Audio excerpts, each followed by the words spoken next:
बहनों, आज आपके अपने चैनल कथा पुंज की एकादशी व्रत कथा श्रृंखला में चैत्र महाकृष्ण पक्ष की पाप हरण करने वाली और पुण्य प्रदान करने वाली पाप मोचनी नामक एकादशी का वर्णन करने का प्रयास करते हैं। जानते हैं पाप मोचनी एकादशी का शुभ मुहूर्त। पाप मोचनी एकादशी का व्रत 5 अप्रैल 2024 दिन शुक्रवार को रखा जाएगा। एकादशी की तिथि प्रारंभ होगी 4 अप्रैल 2024 शाम 4:14 से और एकादशी की तिथि समाप्त होगी 5 अप्रैल को दोपहर 1:28 पर। व्रत के पारण का उत्तम समय 6 अप्रैल दिन शनिवार को प्रातः 6:05 से 8:37 तक होगा। भगवान श्री हरि जी के चरणों में समर्पित भक्ति को और भी अधिक दृढ़ बनाने के लिए पाप नाशक पाप मोचनी एकादशी का व्रत किया जाता है। पद्म पुराण के अनुसार जब धर्मराज युधिष्ठिर जी ने चैत्र कृष्ण पक्ष की एकादशी को जानने की जिज्ञासा प्रकट की, तब भगवान श्री कृष्ण पूर्ण परमात्मा ने पाप मोचनी नामक एकादशी का वर्णन किया। भगवान श्री कृष्ण जी कहते हैं कि पाप मोचनी एकादशी के व्रत के प्रभाव से समस्त पाप नष्ट हो जाते हैं। पाप मोचनी एकादशी की कथा को पढ़ने, सुनने और सुनाने मात्र से प्राणी को राजसूय यज्ञ के समान फल प्राप्त होता है। हे धर्मराज, अब मैं वह कथा सुनाता हूँ जिसे चक्रवर्ती नरेश मान्यधाता जी के पूछने पर महर्षि लोमेश जी ने कहा था, अतः ध्यान पूर्वक सुनिए। महर्षि लोमेश जी कहते हैं कि हे नृप श्रेष्ठ, प्राचीन काल में चैत्र रथ नामक एक सुंदर वन था जिसमें सदैव वसंत ऋतु का मौसम रहता था। उस वन में देवराज इंद्र अन्य देवताओं और अप्सराओं के साथ विहार किया करते थे। उसी वन में महर्षि च्यवन के पुत्र मेधावी नाम के एक महान ऋषि भी तपस्या में लीन रहते थे। वे परम शिव भक्त थे। एक दिन कामदेव जी द्वारा प्रेरित एक अप्सरा जिसका नाम मंजू घोषा था, मेधावी मुनि पर मोहित हो गई और मेधावी मुनि को अपनी ओर आकर्षित करने के लिए मंजू घोषा धीरे धीरे वीणा पर मधुर स्वर में गायन करने लगी। कामदेव जी ने महर्षि की तपस्या भंग करने के उद्देश्य से मंजू घोषा अप्सरा की सहायता की। उस समय मुनि मेधावी युवावस्था में थे। उन्होंने यज्ञोपवीत धारण कर रखा था। वे सुंदरता में स्वयं कामदेव के समान प्रतीत हो रहे थे।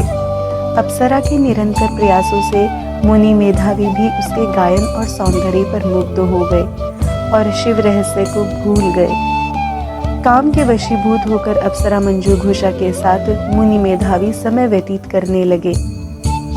मुनि मेधावी को दिन और रात का भी ध्यान नहीं रहा। समय अपनी तीव्र गति से बीत रहा था। एक दिन मंजू घोषा मुनि मेधावी से बोली, हे ऋषिवर, मुझे स्वर्ग से आए बहुत समय हो गया है, अतः स्वर्ग वापस जाने की आज्ञा दीजिए। अप्सरा की बात सुनकर मुनि ने कहा, हे मोहिनी, संध्या को तो आई हो, प्रातः चली जाना। ऐसा सुनकर अप्सरा कुछ समय और महर्षि के साथ रुक गई, किंतु समय बीतने पर पुनः स्वर्ग जाने की आज्ञा मांगने लगी। तब मुनि मेधावी बोली कि कुछ देर और ठहरो। तब वह अप्सरा मंजू घोषा बोली कि हे मुनि, आप स्वयं विचार कीजिए कि मुझे आपके पास आए हुए कितना समय हो गया है। क्या और अधिक समय रुकना उचित है? अप्सरा के कथन से मुनि मेधावी को समय का बोध हुआ। वह गंभीरता पूर्वक विचार करने लगे और जब उन्हें समय का ज्ञान हुआ तो अप्सरा के साथ उन्हें 57 वर्ष 7 माह और 3 दिन व्यतीत हो चुके थे। अब तो वह अप्सरा को काल का रूप समझने लगे। इतना समय भोग विलास में व्यर्थ चला जाने पर उन्हें भयंकर दुख और क्रोध हुआ। वह तप का नाश करने वाली अप्सरा की तरफ देखने लगे। उनके अधर कांपने लगे और इंद्रियां व्याकुल होने लगीं। वह मुनि उस अप्सरा से बोले, हे दुष्ट, मेरे तप को नष्ट करने वाली, तू अब मेरे श्राप से पिशाचिनी हो जा। तू महान पापिनी और दुराचारिणी है, तुझे धिक्कार है। उन मुनि के श्राप से वह पिशाचिनी हो गई। स्वयं को पिशाचिनी के रूप में देखकर मंजू घोषा व्यथित होकर बोली, हे ऋषिवर, क्रोध त्याग दीजिए और इस दुखद श्राप का निवारण भी बताइए। विद्वानों के अनुसार साधुओं की संगत अच्छा फल प्रदान करती है और आपकी संगत में तो मेरे कई वर्ष व्यतीत हुए हैं। अतः अब आप मुझ पर प्रसन्न हो जाइए, अन्यथा लोग कहेंगे कि पुण्यात्मा के साथ के उपरांत भी मंजू घोषा की यह दुर्दशा हुई है। तब मुनि मेधावी ने अपने क्रोध पर नियंत्रण किया और ग्लानि करते हुए वह मंजू घोषा से बोले, तूने मेरा भयंकर अनिष्ट किया है, किंतु मैं तुझे दयावश इस श्राप से मुक्ति का उपाय बताता हूँ। चैत्र माह के कृष्ण पक्ष की जो एकादशी है उसका नाम पाप मोचनी है। उस एकादशी का व्रत करने से तेरी पिशाचिनी की देह छूट जाएगी। इस प्रकार मुनि ने उसको समस्त विधि बताई और अपने पिता च्यवन ऋषि के पास चले गए। महर्षि च्यवन ने अपने पुत्र मेधावी को निस्तेज और मलिन देखकर पूछा कि हे पुत्र, तुम्हारा तप कैसे नष्ट हो गया है। मेधावी मुनि ने लज्जा से सिर झुकाकर सारा वृतांत कह सुनाया और इस पाप से मुक्ति का उपाय भी पूछा।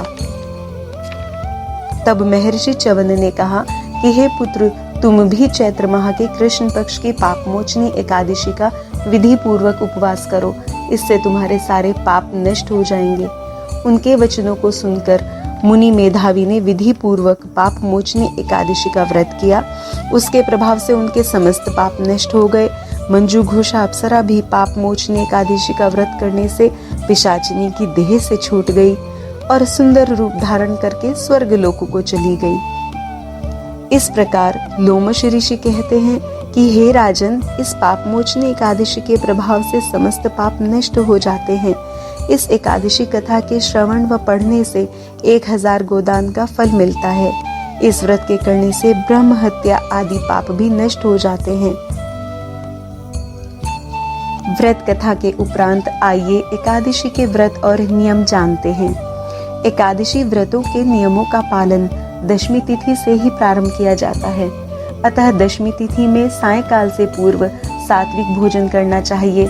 दशमी तिथि से ही चावल, उड़द, चना, मूंग, जौ, मसूर, लहसुन और अन्न का त्याग कर देना चाहिए। एकादशी तिथि को प्रातः काल उठकर नित्य कर्मों से निवृत्त होकर स्नान के पश्चात श्री हरि भगवान विष्णु जी के शंख, चक्र, पद्म और गदा धारण किए हुए चतुर्भुज रूप का ध्यान करते हुए व्रत का संकल्प लेना चाहिए। भगवान विष्णु जी और माता लक्ष्मी जी को धूप, दीप, नैवेद्य, ऋतुफल, तुलसी पत्र और पंचामृत समर्पित करते हुए पूजन अर्चन आरती करनी चाहिए। श्री हरि भगवान विष्णु जी के समक्ष व्रत कथा का श्रवण और पठन करना चाहिए। माता लक्ष्मी जी का ध्यान करना चाहिए और प्रसाद के रूप में चरणामृत, पंचामृत वितरित करना चाहिए। व्रत के पालन करने वाले को तन और मन से शुद्ध सात्विक गुणों का पालन करना चाहिए। शांत रहकर भगवान श्री हरि विष्णु जी का मन ही मन जप करें। भागवत गीता का पाठ करें। संध्या के समय श्री हरि विष्णु जी की आरती करें और उसके उपरांत चाहे तो एक समय फलाहार कर सकते हैं। यदि किसी कारण से श्रद्धालु व्रत नहीं रख सकते तो भी एकादशी के दिन चावल का प्रयोग नहीं करना चाहिए। एकादशी की रात्रि में जागरण व कीर्तन का भी विधान है। अगले दिन व्रत का पारण नियत समय पर करें। पारण करने से पहले ब्राह्मण को सामर्थ्यानुसार दान व दक्षिणा अवश्य दें। आइए पाप मोचनी एकादशी के श्रेष्ठ व्रत के पालन से अपने मनुष्य जन्म को सफल करते हैं और पाप मुक्त होकर श्री हरि भगवान विष्णु जी की भक्ति प्राप्त करते हैं।